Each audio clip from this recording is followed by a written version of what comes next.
make a martini. Nice to meet you. Have a seat, grab a tea, let's talk. So apparently I've decided to take the plunge and create this channel slash podcast slash whatever I decide to call it in the future, because that's not really important now. I will mainly be talking about topics that set my brain on fire, which might include human behavior, social sciences, politics, you name it. Feel free to chime in with your thoughts and opinions, because this is mostly to spark a conversation between like-minded people. So hey, don't be shy, the water is just fine. Whatever you are, I hope you're having a great day, feeling smart as fuck, and full of opinions. Or questions, both very important. As you can tell by the name of this episode, today I want to talk about young generations and what I want to delve into what I think is the start of a wishful thinking mode of society. Get cozy, get excited, and let's get into it.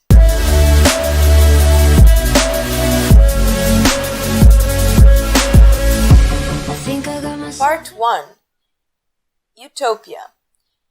I'm going to quote what I think is the best definition given by the dictionary, yes, but there's a lot of them to choose from. A definition of what it is, utopia. So utopia can be called as an imagined place or state of things in which everything is perfect. First coined by Thomas More, describing it as a perfect imaginary world. Just to give you a little context, I read a comment the other day regarding the young generations and how much pressure we must feel both externally and internally to perform, achieve, and succeed. And this had been on my mind for the past year or so, still is. And it was like brewing slowly like gross hipster coffee, you know. So the hustling versus the living in the moment mentality or culture, whatever you want to call it. Because, well, damned if you do, damned if you don't. And even though this is still pretty much a debate I have every day with my alter ego, today I want to go further and dive deep on what the hell is going on with our generation.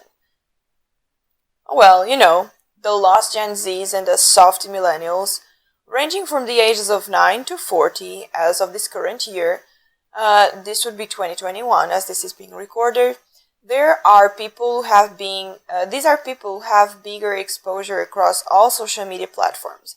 So they exist and the world knows it. Therefore, the world has lots to say. Even though some characteristics of these two generations are quite different, some traits remain the same. And what I want to point out now is basically what I did some research and the things that we can basically connect and find similar across both generations. So I'm just talking about millennials and Gen Zs. Of course, there will be, again, differences, but I think that would be content for another video. So let's focus on what binds us together, and it's usually very judged by others. So, again, this is not my personal opinion. This is actually data from research, social experiments, and public opinion. So don't come on me on this, okay? So one would be actually lack of social skills, being antisocial or just having like less in-person connection. We can, I think, even though I'm a millennial, we can all attest to this. This is actually very true. So, of course, with technology, we have been blessed with the possibility of doing so many things from home, for example, or just staying in touch with so many people across the world, having friendships that are no longer physically viable, if that's even a thing. You know, we're just not close physically, but we are close in terms of compatibility. So with this also came the consequence that we just don't give a fuck about in-person connection as much. We still do, but it's just not as strong as our parents, grandparents would probably want to.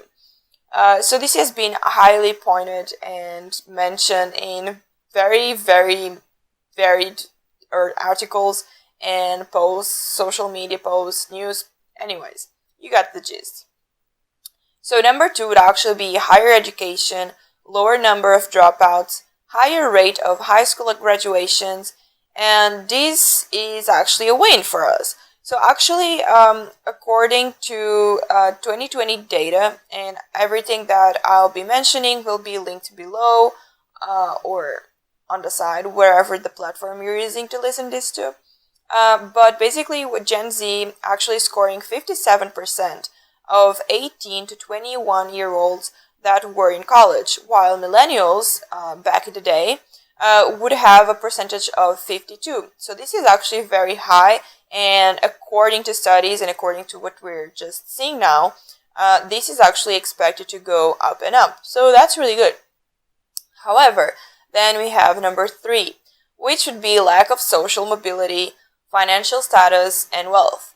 This is something that I'm not going to drop a lot of numbers on because there's a lack of context. And for me to give the context, it would be quite, not messy, but complicated and just a bit off topic. But basically, this has been commented a lot as well, that we are not making as much money as our parents were, that we have a harder time finding jobs or staying at the same job for longer or finding a career, whatever it is. And even so, as I mentioned, social mobility is also an issue, because even the fact that our grandparents, parents were belong to a certain class, that does not automatically mean that we will.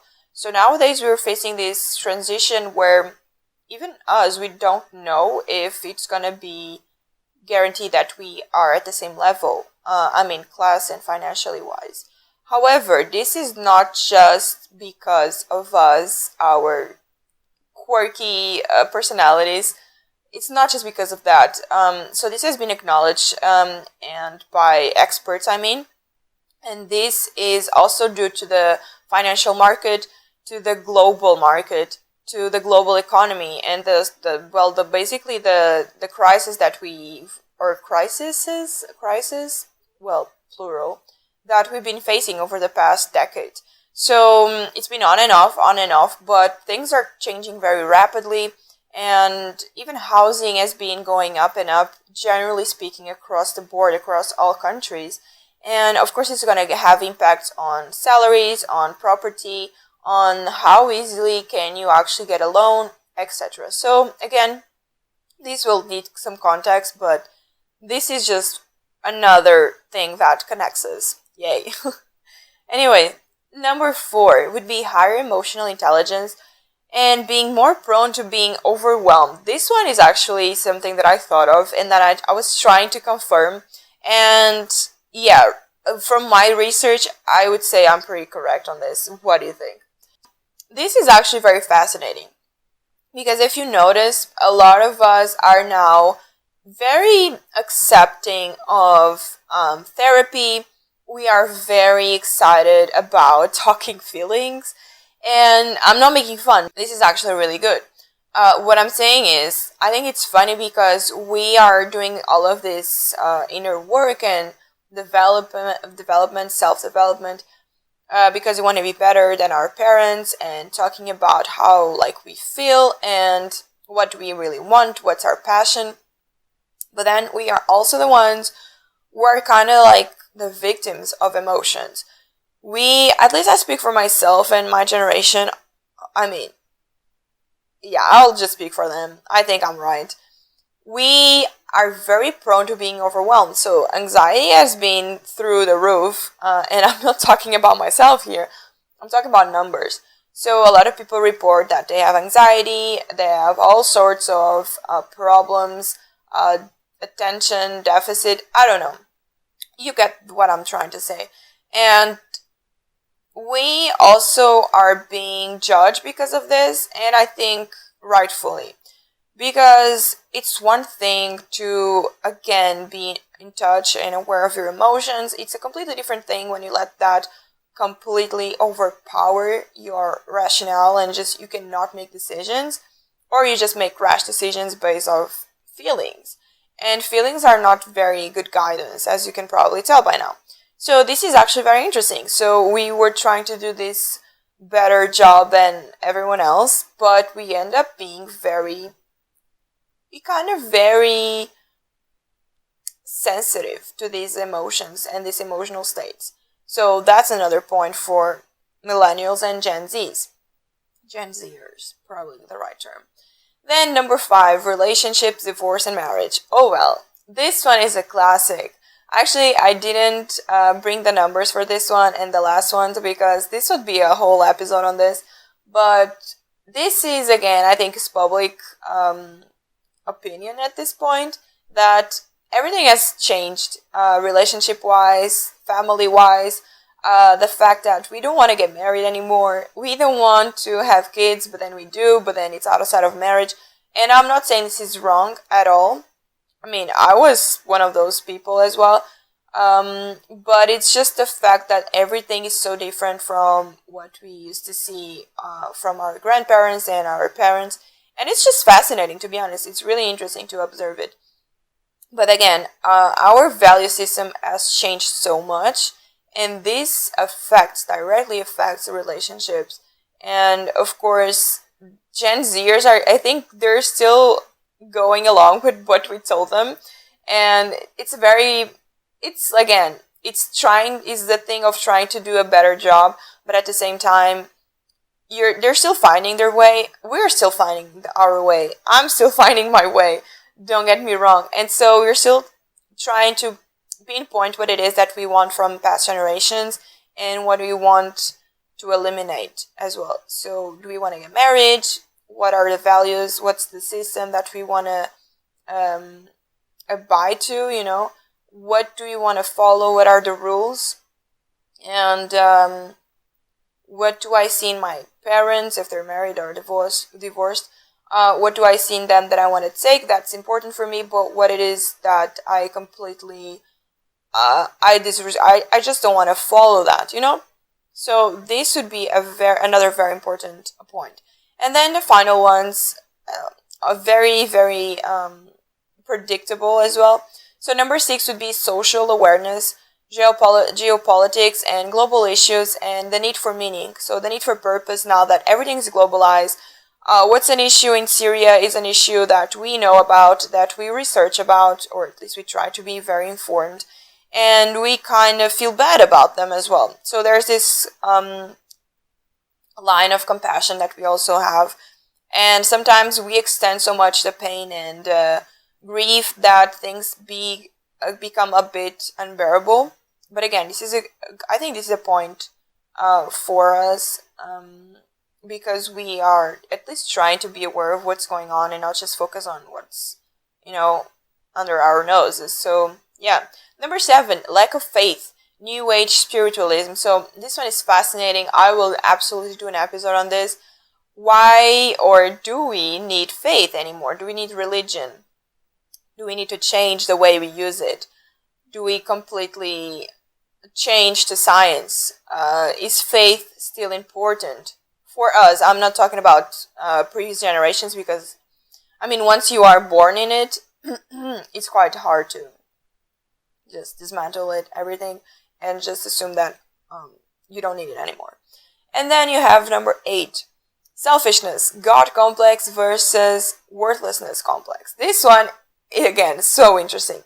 We think that we are either the best, the top of the top, the creme de la creme, or we are just basically super insecure and we think we're worthless. We are nothing.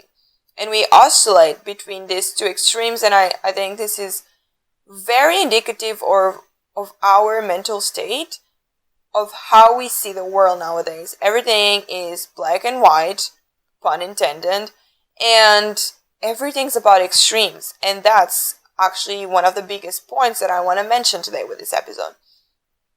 Anyway, you get the gist. I could name a few more, but this would be it would take particular research for each point, and I want to make it in a way that's more, it's easier to follow. So I will leave this for now. But so basically we have some things going for us, some things are going against us. It is what it is. This is just to point it out. So this is where I think the utopian view enters. So basically, we are the generations upon which the responsibility of the future has been placed on. So we are the ones who can restore the planet and come up with the necessary technology to create heaven on earth, the utopia. But really?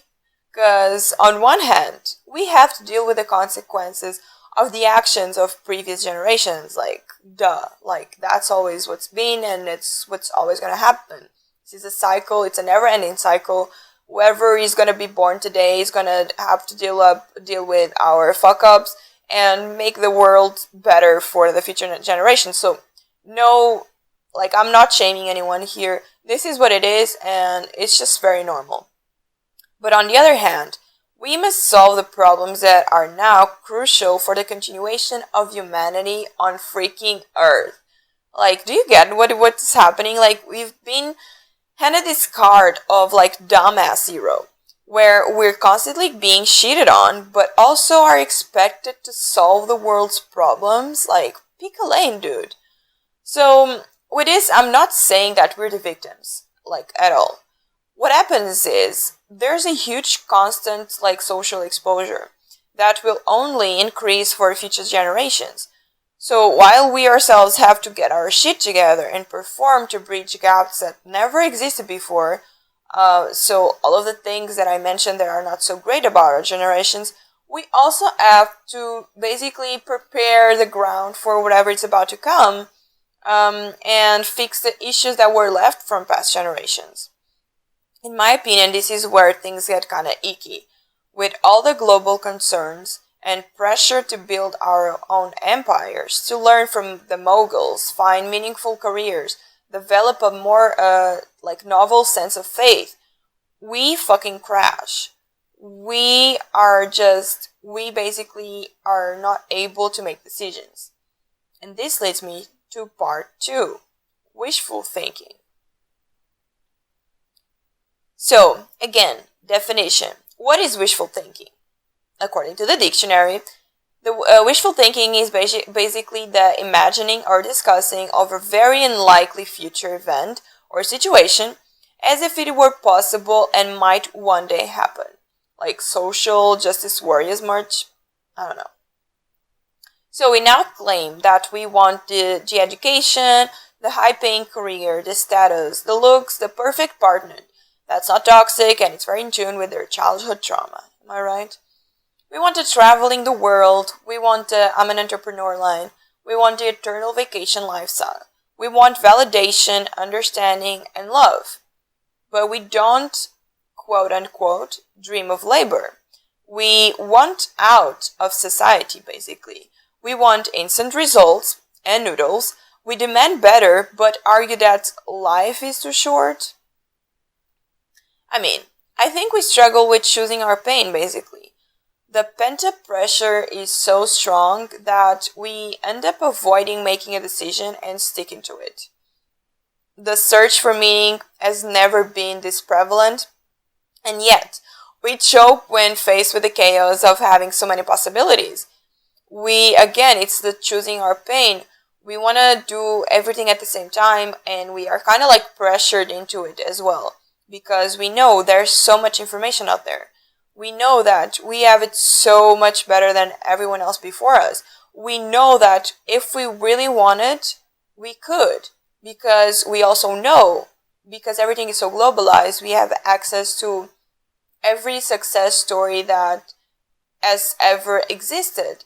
And so we are basically faced with this all of this success and all of these stories and all of this chaos in a way.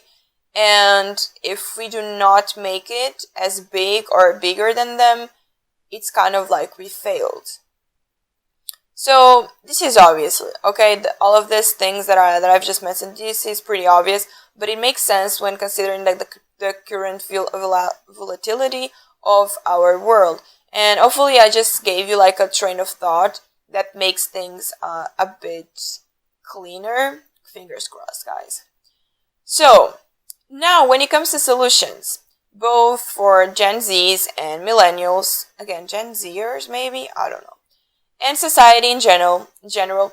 Actually, I have read a book recently from Jamie Wheel that's called Recapture, the Rapture. And he, in the beginning of the book, he talks more about the problems, the issues that we're facing. I haven't finished the book yet, so don't come at me as well. But in the end of the book, he offers some solutions. And as many other thinkers and that I truly value and appreciate, and experts on this, they propose that we focus more on human connection through a lot of different ways, but like rituals, sex, and embodiment. These would be the top ones. And I really, I highly agree with this. But in my humble opinion, I would also add a few other points. So the first point would be to actually open a dialogue between generations across the board, like from politics to economy to health and education.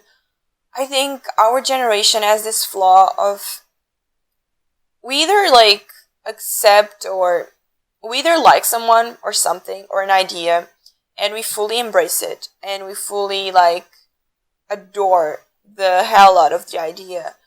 Or if there's something that we don't like about it, we basically throw it in the trash. And I think that's a very big flaw, and it's very dangerous because it's basically in society, in history, that's basically denying, like writing history in a different way. It's denying looking back to what happened already.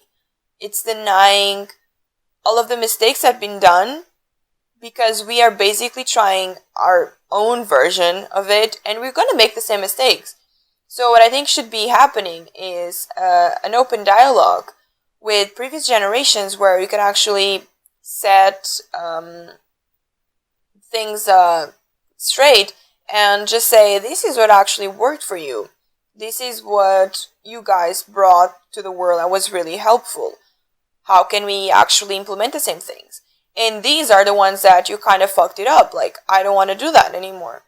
Instead of just bashing older generations, the I don't even know, X, as, oh, you're trash, you're toxic, toxic masculinity, and all of those terms, and just like using them to shut those people down and just pretend like we are the queens and kings, that we have all the answers. We don't, guys. We just do not have the answers at all.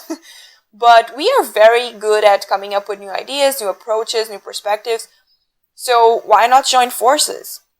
We need all the experience and all the tall tales and all the history and all the stories that we can get our hands on. But we also want to improve and make it better, like use those ideas and make them better, make it work for what we have now. And I think that's something that's really like missing on like current years.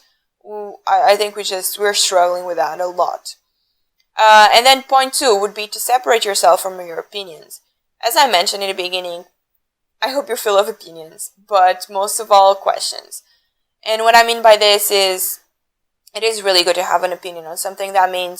I hope that means that you actually did the research, you actually questioned yourself first, and you kind of studied around, and you asked around, and you were like, okay, this is what I believe in, this is my opinion. But I also hope that you don't attach yourself to that opinion as in this is your personality, to be honest. Because this is where basically identity politics happened. This is the I don't agree with you, therefore I don't like you kind of thing.